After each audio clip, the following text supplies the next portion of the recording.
Yo guys, alright, so I want to make a video about this late at night because, funny enough, Shay here, who's one of the goats in my opinion for analyzing MMA fights, he doesn't see what Tom Aspinall really made a mistake of here. So okay, I'm going to go back a little bit. This is where the fight starts. Can you guys, I'm just going to slow it down for you guys. I'm watching at 2.2 times speed. Can you guys, let me actually slow it down to 0.8. Can you guys see what is open on Cyril Gane and what Tom Aspinall made a mistake of? Now, Shay is correct in what Tom Aspinall did wrong. However, he's already missing one thing here at the beginning of this fight. And that is that Tom Aspinall has a bad habit of not finding his range early in a fight. He's used to just lunging and getting at his target by just being quicker than his opponent. Now, this is something that Shay kind of mentions, but he doesn't mention that Tom doesn't find his range. He instantly just goes after people. He is correct that he's slower than Cyril Gane, and that's why Gane actually got away, but also Cyril Gane he used a tactical, it's a tactic. It's a tactic in fights that you don't usually see in MMA, you see it in boxing. And I'll explain in a second. Tell me what you guys see here. So they're in and out, and Tom is doing his usual feint and move. Now look at Gane. Gane already extended his arms, and he established range, especially with the lead hand. Tom realizes this and he starts going after that lead hand. Then he just tries to blitz at Cyril Gane. Now look at his stance. It's so wide and already compromised. If it was a little bit like 1 foot's length brought in there, he would have been in range. However, Cyril Gane wanted this reaction. And look at Cyril Gane's footwork and his shoulders and hips. What he did there is what we call in boxing a step back trap. It's a step back trap. That means from the southpaw position that he started switching to and having success with.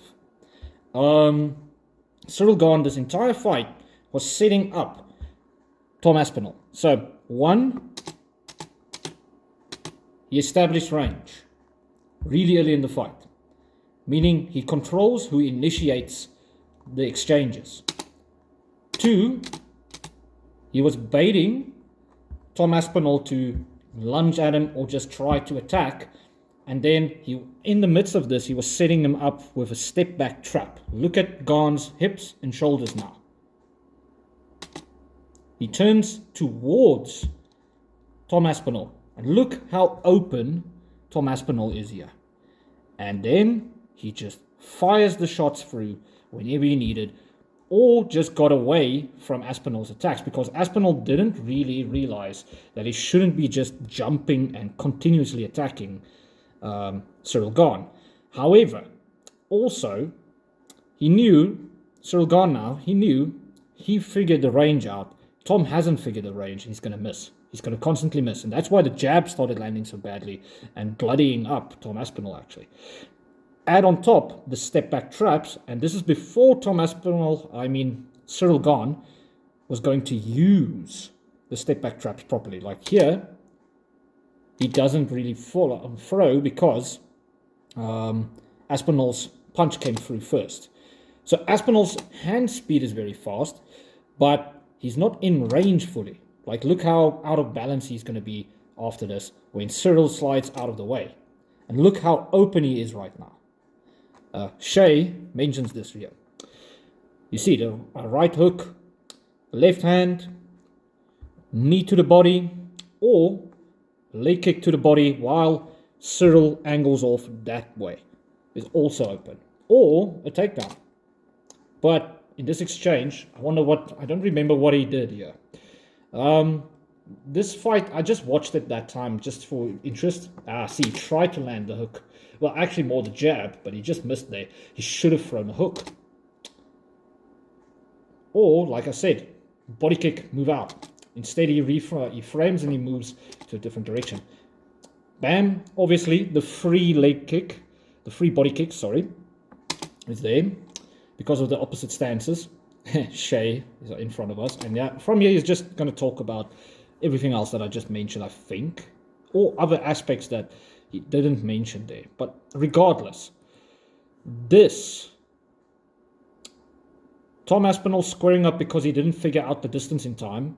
Cyril setting him up to land shots in between.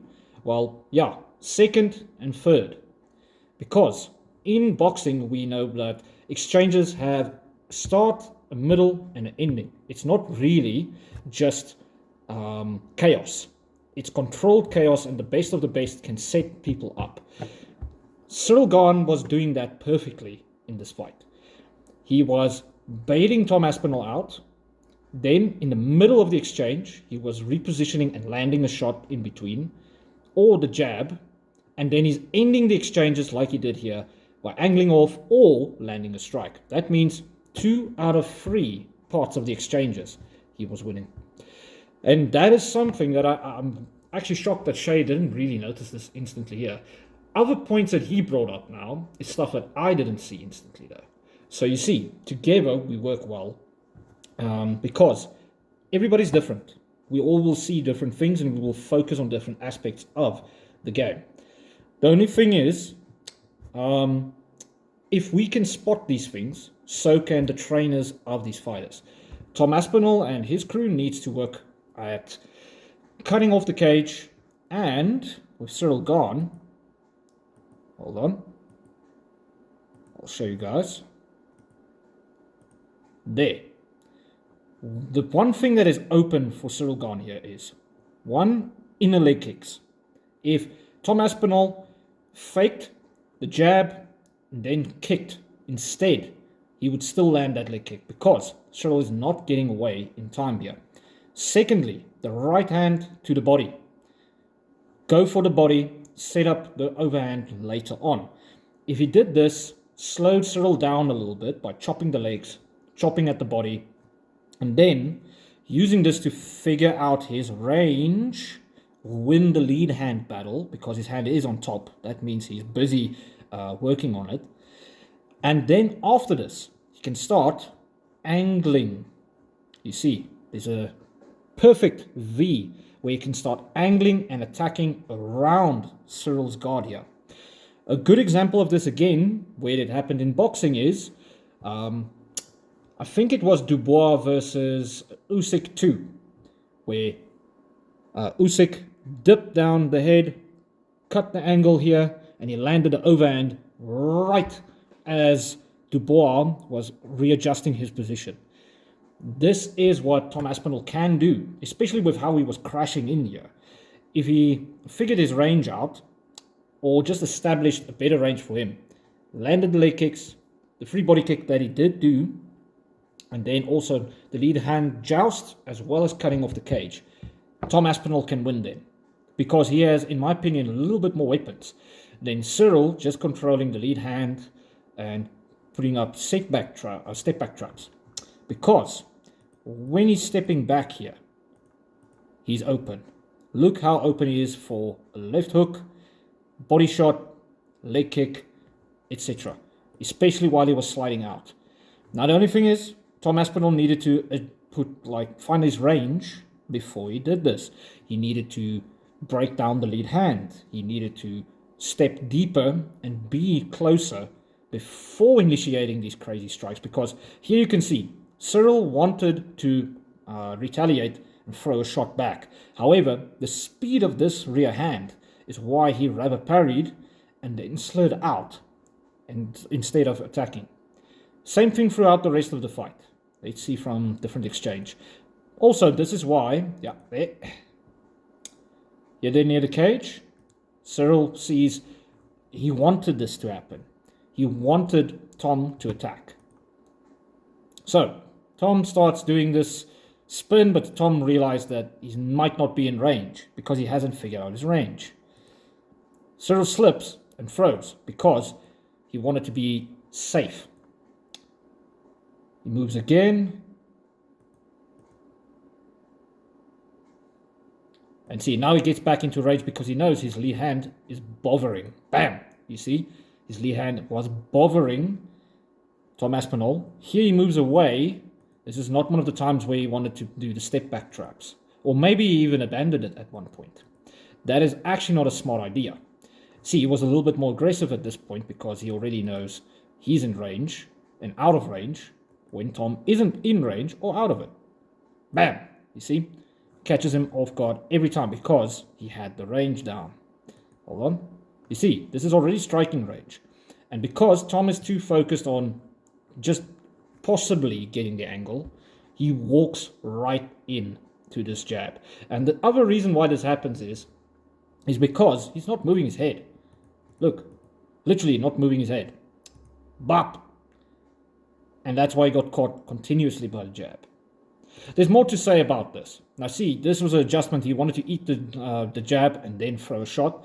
But the better idea was exactly what I just told you guys. Okay, imagine this is his upper body. Slip when that jab comes. Slip, angle, and then throw that same right hand right on the chin.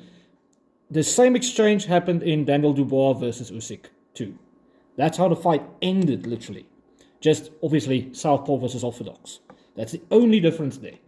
And it wasn't because of speed, it's just because Usyk knew how to get his range. And also to get around that very strong rear hand of Daniel Dubois. So you see, imagine the slip would have helped him, because if he did an inside slip, he would have been more in range and at a better angle. Hell, if it didn't work the first time, lead hook and then body shot. You see, Tom, because he didn't establish the range already, got caught. This is a problem in the lead up, the fight that's coming for Alex Pereira, because Pereira is heavy-footed. He doesn't move swiftly on his feet. However, he cuts off the cage a lot better. He finds angles a lot better. He has a lot more weapons than Tom Aspinall, in my opinion. His leg kicks are a lot better. He sets them up in a way where you can't see them. They're more damaging. And then also, he has different kicks, a variation of different kicks to really deal with this kind of fighter. Then on top of it, what I explained earlier with how open Cyril Ganes is for that left hook. Hold on, let's go back there. 3 minutes 40. Round there. It was 3 minutes 40. Okay, hold on. Let's go back a tiny bit. Especially early in the fight, because this was early in the fight. So, right here, if Alex Pereira finds his range, and he can parry this down with the rear hand, then he will land his left hook around here on the corner. Especially if Cyril Ganes slides back, like he's going to in a moment, then he's way open for that. And also, Pereira likes throwing the rear hand, the lead hand, to the body. And that will be very open if he does his step back trap and just squares up to Pereira. Also, what I mentioned earlier, the leg kick. Whenever Shay gets to that part. Oh, this is where he was talking about. Okay, hold on. Okay, hold on. Here. Exactly there, you see, it's already squared. Now, obviously, that was after a feint. However, that moment, this is an example of where the leg kick would have been better. Where was that point that I showed you guys, man? Fuck. Frustrating. Anyway, you guys get the point. Pereira has a lot more weapons than Tom Aspinall. I'll make a different video about this with the actual fight maybe in the background, blah, blah, blah. Just to showcase what's what for Pereira. But all of the stuff I just mentioned is what Pereira can do versus Cyril Gane. The only thing that's a what if is if Cyril Gane is going to use some wrestling, and there's videos of him already preparing his wrestling. That means Alex Pereira needs to be ready. However, I'm not sure he's going to get up, even if he's ready. But anyway, guys, I'll chat to you guys soon again. I have to get going. there's a lot more to be said about this fight of Pereira versus Gane, and also if Tom Aspinall ever rematches Cyril Gane. But in short, I wanted to make this more about what Tom Aspinall did, well, what made some mistakes in his game plan. And how his coaches didn't see this stuff is kind of crazy to me. But yeah, guys, let me know what you guys think of the video. Cheers.